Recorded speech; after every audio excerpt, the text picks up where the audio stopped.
Hi, welcome to Almost Cooperstown. I'm Mark. And this is Gordon, and we love talking about baseball. So, we were previously talking about the greatest stretch runs of all time in baseball history. And I think something that kind of has to go along with that is that there has to be almost, in a lot of cases, a greatest collapse to go along with every stretch run.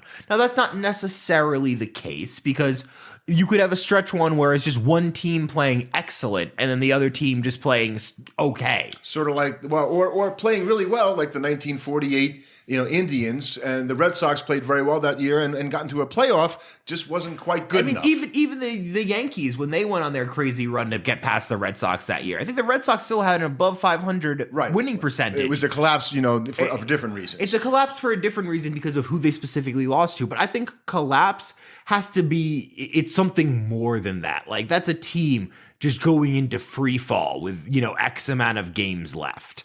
And it's interesting because you look at it and you would have thought that you had teams like the 48 Indians, the 14 Braves, that could have had an epic collapse to go along with their stretch runs, but they really didn't. We really didn't see one. I mean, the earliest I'd really say is 62. Right. And taking away, I guess, the Dodgers in 1951 losing to the Giants. Because that was in a playoff. They lost in the playoff series. But the Dodgers had a huge lead that year. They had a 10-game lead that the Giants came back on, a 14-game lead. That kind of qualifies. But the Giants' run, and as well as they played, is usually what you think about, not the Dodgers' Normally, collapse. That's the other part of that. You can have the great stretch run will have a team that plays bad, but the great collapse almost doesn't necessarily have a team playing really well alongside it. Just one team just kind of just all of a sudden spirals out of control and plays awful. So you didn't come into the Giants and the Dodgers again, right? We're talking about this in 1962. Yep.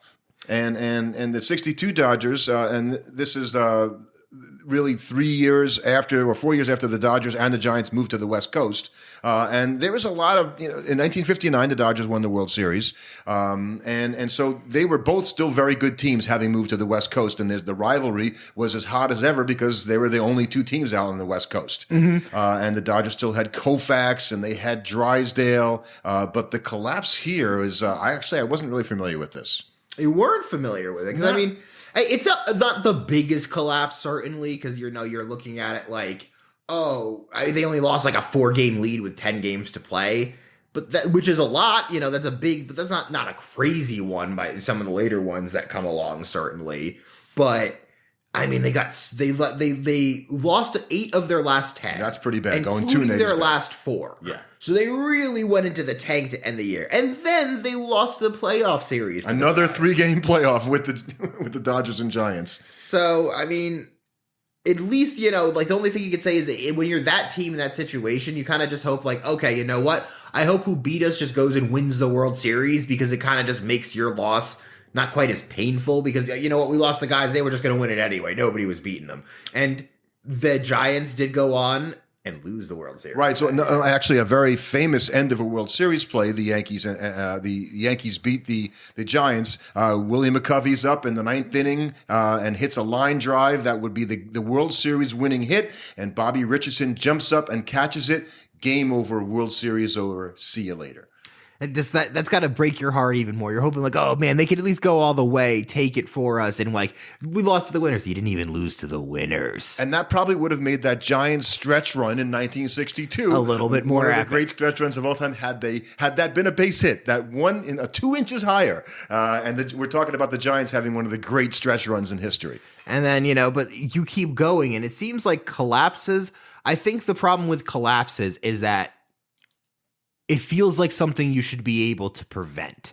And you have guys that their entire career as a player or manager gets swallowed up by this collapse. And that's what happened in 64 to the Phillies. Right. We talked about that, in our greatest stretch runs, right? The 64 Cardinals had a wonderful stretch run. They played really well. But that Phillies choke job is probably more memorable in some respects and the Cardinals did win the World Series, so you got to give them credit. But, the Gene Mauch led Phillies 6.5 games with 12 to go. Yeah. So you lose 10 in a row.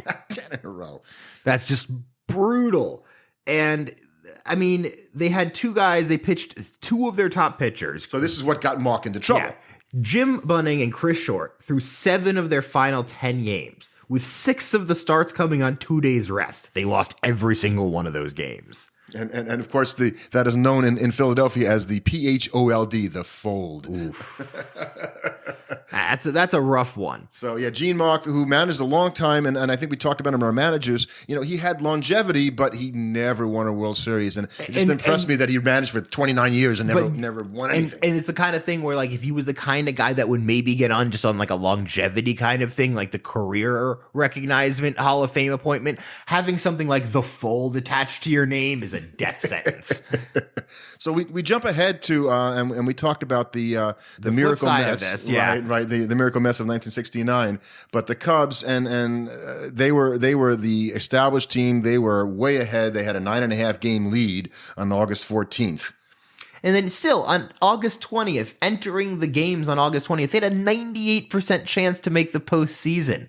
Yeah, I don't know which of the games was the famed Black Cat game, but apparently a Black Cat got out at Shea Stadium when the Mets were playing the Cubs and ran in front of the Cubs dugout and then ran under the stands. And the Cubs then were, we were spooked. We had the Black Cat, and they ended up losing. Black Cat didn't make them go 6-14 over their final 20. No, and they dropped. If you remember the Mets, they won by 7 games or whatnot. 10 games. So that's a huge turnaround. Maybe it was only 8. Yeah, that the Mets ended up, the Cubs changed 17 games in the standings in the final 6 weeks of the seasons.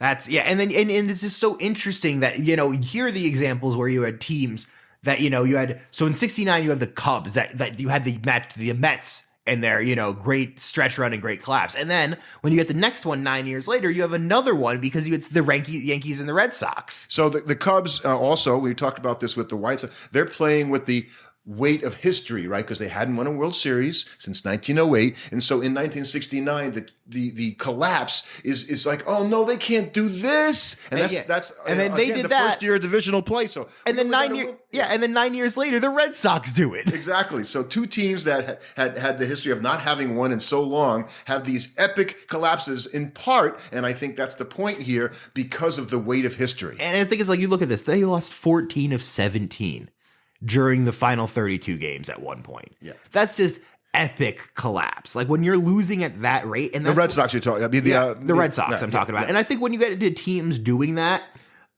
I have to ultimately, in some respects, it's on the manager, because you're playing so far below your level that you're not doing something as a manager to get your guys out of whatever the funk they're in and get their heads screwed on right, where you're like, you don't even have to play great baseball. Just play not awful baseball, and you can't even get them to do that. And I'm going to guess that players come to the stadium when they're in a losing streak and wondering what bad thing is going to happen to us today. Mm-hmm. It's like when you've been pitching and your guys are making errors behind you. You're like, who's going to make the next run? Right. Every ball, every fly ball, every ground ball, you're thinking, how is he going to boot this one? But on a recurring basis, I think, and you talk about even going back to the 64 Phillies, again, the Phillies hadn't won a World Series, in forever before 1964. So some of these collapses, I think, are really connected to the team history of not having won. And the pressure that it builds on the players that know, oh God, I'm responsible for holding up and continue perpetuating this legacy of failure. And you could feel that going on around you. And, the reporters not asking you about it, but you can tell that's what they really want to ask about. Like, how does it feel that you guys have been, stinking it up for the past 2.5 weeks? So, the 1995 Angels... you got to wait a while here now. Yeah. Interesting. It's true. It's another 17 years to the 95 Angels. And the Angels, not unlike the other teams, completely came into the league in 1961, I believe. They played in Los Angeles as the Los Angeles Angels.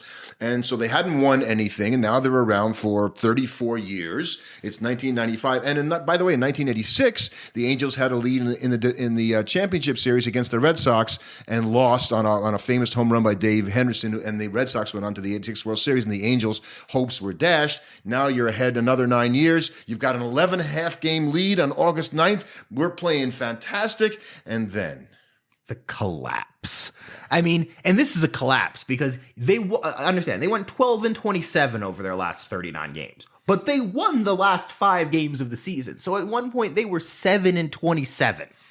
going into that last 5 games of the season. And to win the fights, like okay, we've already given it up, but we're going to hang on. And so what does they do? Seattle, matches them, so they have a playoff, but not a 3-game playoff. Who do you have to face in this 1-game playoff? Who is the pitcher you have to go up against? It would be one Randy Johnson. Oh, that was an amazing performance. I remember that. And Randy Johnson shut the Angels down 9-1 and struck out 12. Just dominated them, and that's what you see with these collapses, and what you're going to see, especially with these later collapses, where it's not necessarily a team, pushing them. It's just one team going into complete free fall. Right. And what happened then 12 years later can only be described. It's not necessarily a free fall. It's more the plane just, tilting its nose directly at the earth and going straight down. And a lot of these teams that we're going to talk about then don't have that distinction that the ones we just talked about of having the weight of history around their shoulders. Some of these are just a good old-fashioned collapse. Yeah. There's nothing else you can say about it. Like the 2007 Mets. So the year I graduated high school was not a great year for my New York Mets because they were up 7 games to play with 17 to play. So they're cruising into the postseason. And this is a team that's favored to be good. But you were there also in 2006. Yes, watching Beltran strike out. Take that third strike from Adam Wainwright, who's still out there throwing nasty curveballs. Yeah. So this is the next year. They're a good team. They're a team, a lot of people's, one of the favorites to go to the World Series out of the National League. They've got really good hitting. They've got pretty good pitching. I think Tom Glavine was still bumping around for them around now. And so they're up 7 games, 17 to play. Phillies played really well, went 13-4. But, Mets, all they have to do is, win like half of those games and they'll be fine. They went 5-12. Yeah. And the Phillies probably don't get enough credit, for playing really well down the stretch. But the Mets, I just remember that. It was just that homestand. It was horrible. They went 1-6 in their final 7 games, all at home. Yeah, they won 5 in a row. They won 4 of 5 after losing 5 in a row, and then they lost 6 out of 7 to end the season. And I know he's a Hall of Famer, but that game that Glavine pitched at the end of the season, gives up 7 in a third of an at inning. the most important time. This is why you're on the team to win that game. And what was painful about that game is the Mets fans were like, okay, all we have to do is win this game, and it was over in the first inning. Yes. You knew your playoff chances were done, but you didn't even make it to the end of the game. No, 7 earned runs in a third of an inning. And you're just looking at this game going, oh, well, I guess it's the off season now. So that's as awful as it could be, right? If you're a Met fan, you got some hope. We have some hope for the next year. David Wright's an up and coming player at the time. You're thinking, okay, we'll get him next year. No, that doesn't happen. No. This is what it's like being a Met fan, folks. Yeah. So Willie Randolph managed to scrape through the 07 collapse. Managed to, keep his job. He was not making it through what he then put together in the 08 campaign for the New York Mets. Yeah, and actually really got fired. There's a history of managers being fired in season. Sometimes the management feels it's a way to ignite a spark under the team. And the Mets were 34-35, and he had presided over the 2007 collapse. And I guess they just felt, okay, let's try something different. But I felt Willie was a little unfairly treated there. Right, but you could argue that it worked, at least for the time. From that point, they were 34-35, and then they played, and then on September 12th, they were 82-63. There were 19 games over 500. They'd played really well up until that point. And then... Yeah, and then the September 28th, they're 89-73, and they're losing the division by 3 games. What the heck happened? Right. Losing again to the Phillies. Right. And this year, that year was in some respects more painful because you watched the collapse play out over a longer period of time. Just every single day you saw them losing ground to the Phillies. And the Phillies just playing well, and there was just nothing they could do about it. No, and it was not again. The Met fans. We were watching this, going, it's happening in slow motion. We did this already. We saw this movie, and nothing could stop it. They choked it away, and nothing happened good. After that, and then it was a lot of painful years until 2015, which still ended painfully. Yes, and so you got to go just the very next year, and again, I don't remember this as an epic collapse, but I imagine if you're a Detroit Tiger fan, you probably think 2009 was really hard to take. I mean, this is one where it's less. I mean, it's not an amazingly long collapse, but just the sheer brutality of it, because they were in first place from May 10th until the final day of the season. I mean, that's you're in first place. You think you're going to the playoffs. This is going to work. The entire year, you're thinking we're a playoff team, and then they just the Twins just kept chipping away at that lead, and then they go on. They beat the Tigers with 4 days remaining, and so now the Tigers they're up 3 games, 4 to play, and the Twins sweep the Royals. They win their final games, and then the Detroit manages to take one of their final 3 games against the White Sox, which ties them for a 1-game playoffs. And the Tigers are still winning that game. They're winning all the way up until the 10th. They're winning in the 10th. And they're winning in the 10th inning. And then they lose in the 12th. So it was like their entire season got distilled into a final game where they were still leading at the last moment, and it just wasn't enough. Yeah, and the Tigers have, it's been a long time since the Tigers, won a World Series. You got to go back to 1984. So they've got their legacy. If you think about it, that's, coming up on, 40 years, 36 years already. So they're carrying that around a little bit now. It's hard to believe. Mm-hmm. But then I think, so then you have, 2 years before you get one of the wildest coincidences ever, where you have not one, but 2 collapses in the same season. Yes, and by it's funny how the teams that have been around since the very start of the 20th century, seem to have these historical. The Tigers, we just talked about, they're our original team. The Braves, the Red Sox, exactly. But it makes sense because the longer you've been around, the more chances you have to either have a stretch run or collapse. So let's start with the Red Sox. So the Red Sox, I mean, they weren't even thinking about the wild card in this season. They're thinking division title. They're AL East champions. They're leading into the final month of the season. They're all the way up, and then by Labor Day weekend, they're out of first place. But it's okay. They're still up 9 games over Boston. Over Tampa. Over Tampa, I'm sorry. Yeah, over Tampa. And then they lost 20 games in the month of September, becoming the first team to ever hold a 9-game lead in September and not make the playoffs. Yeah, and Boston had it. They still were fighting, right? They had a 3-2 lead in the 9th inning over the Orioles, and Baltimore was down to its last strike, and then they lost 4-3. Yeah. And they didn't get any help from the Yankees, who cough up a 7-0 lead against the Rays. So the Rays come back and win 8-7 in extra innings to snake away the wild card spot from them. Now the Yankee-Red Sox rivalry, it can't be that bad where the Yankees are going, hey, wait a second, we're up 7-0. No team has ever 8 runs and lose these things. The Red Sox suffer. That's almost a more egregious, accusation than the White Sox campaign. I like that. We just want the Red Sox to suffer. So you know what, you guys can have this game. But then, just down in Atlanta, there was the collapse of the Braves' own that season. Yeah. And so they went into September with a 7.5-game lead in the wild card. Right. Still the wild card, but that's a playoff spot. And it's not like they have bad pitchers on this team. They got Tim Hudson, Tommy Hanson, Yeri Jurgens. They had some good pitchers. They had Brian McCann at his peak offensively. So everybody and their bullpen was Kimbrel and Venters. Yeah, so you had a star-studded team up and down in a lot of respects, at least for, the early aughts or the early, 2010s. But then they just start losing. And they start losing bad. They go 9-18 down the stretch. Meanwhile, the Cardinals go 18-8. Yeah, and actually, maybe some credit to the Cardinals, who we didn't throw into our greatest stretch runs in history, but the 2011 Cardinals not only came back and won, obviously, they ended up going to the World Series and winning the World Series. Now, what's interesting is the manager caught a lot of flack for this because they accused Freddie Gonzalez, then manager of the Braves, of just completely overusing his bullpen during this stretch. But I think one of the things that's kind of not commented, and one of the reasons why the Braves were such a trendy favorite to win that year, was because everybody was expecting Jason Hayward to kind of replicate his rookie campaign.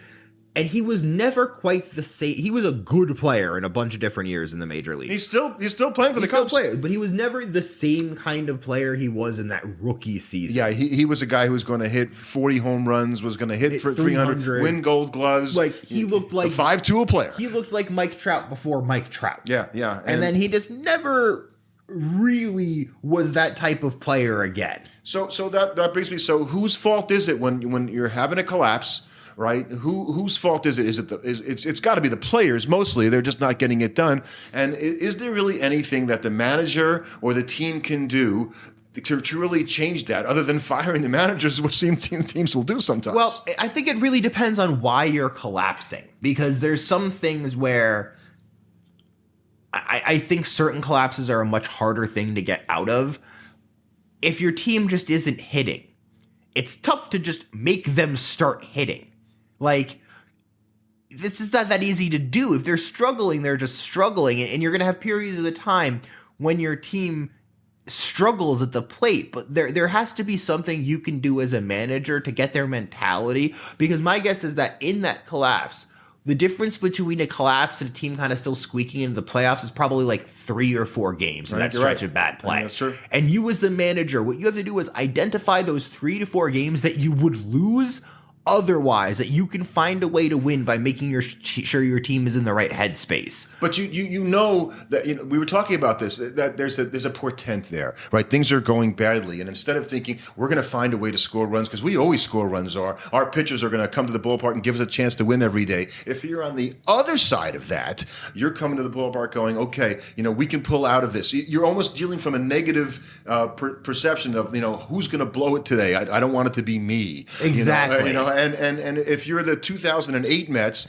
and you saw what happened in 2007, as you start sliding in September and it's the Phillies, you're thinking, oh no, God, no, not again. This couldn't happen again. And so you're gonna become your own worst enemy, and you're gonna start beating yourself. So, you know, and a lot of times at the end of seasons, you know, there are rivalry games, as we've talked about, that are set up, and you have that opportunity for your rival, as we talked about with the Yankees, you know, and just sneak in there. And, you know, usually by beating them, in the Yankees case, is because they ended up losing a game. But, you know, to destroy your rival's opportunity to go on, that's not quite as sweet as winning, but it's pretty sweet. And teams know when you're playing like that, so they're going to be looking at you. They're going to come in knowing these guys aren't playing well at all. Yeah, I mean, we can ruin their season. I mean, it's the same way when you have teams coming to play the Jets. They're going, the Jets can't beat us. Well, it is funny you say that, because I was thinking about it. It is an NFL thing as you get down to game 16 in the NFL. Like, okay, you have, you know, the last game of the season, and if they lose to their rival, the rival's long out of it,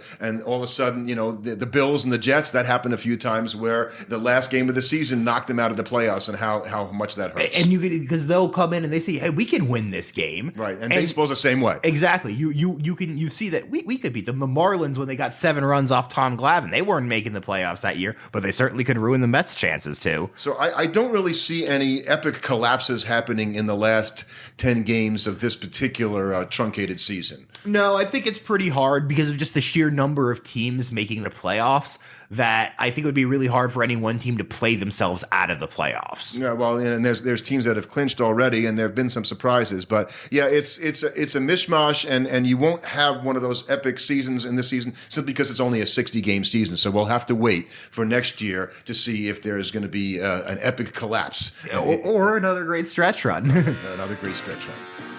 Thanks for listening. Subscribe to our podcast on your favorite platform. And you can follow us on Twitter at AlmostCoop.